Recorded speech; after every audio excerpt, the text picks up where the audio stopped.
The man who sold the personal information of millions of Facebook users to Cambridge Analytica says he's sorry. Alexander Kogan, the Cambridge professor at the heart of the scandal that sent Facebook's reputation into a tailspin, told 60 Minutes he is sincerely sorry for thinking you didn't care about your privacy.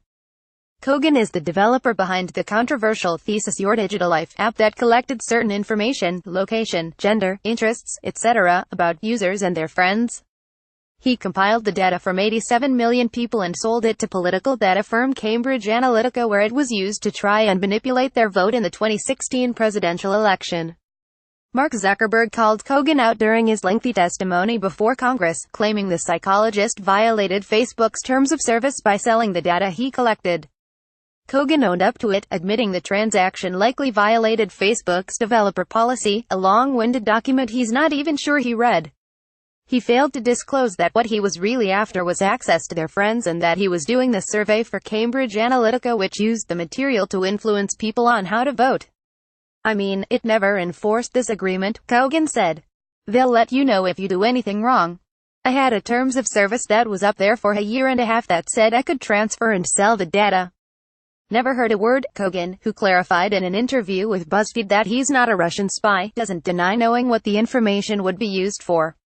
When asked, he said he knew it was for the elections and deduced the Republican Party would be the primary beneficiary, yet, he sold the data anyway, thinking, everybody knows and nobody cares, that their information was being shipped over to a third party without consent, a mindset he now recognizes was fundamentally flawed.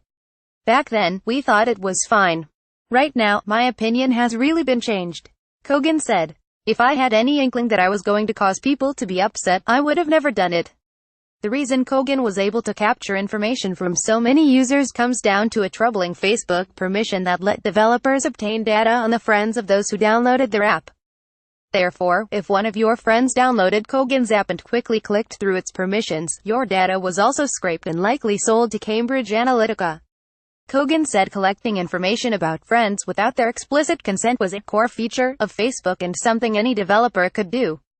Even more troubling, when asked about how many apps have similarly mishandled data, Kogan replied, tens of thousands. The relationship between Facebook and Cambridge Analytica appears to have been closer than expected. The social network now employs the former co-director of the data firm, Joseph Chancellor, who Kogan says he worked with extensively. Kogan also worked with Facebook on a contract basis, helping them create surveys in 2013 and 2015. Facebook claims that, at no point during these 2 years was Facebook aware of Kogan's activities with Cambridge Analytica. He was banned from the social network last month alongside whistleblower Christopher Wylie, Cambridge Analytica, and its parent company SCL Group.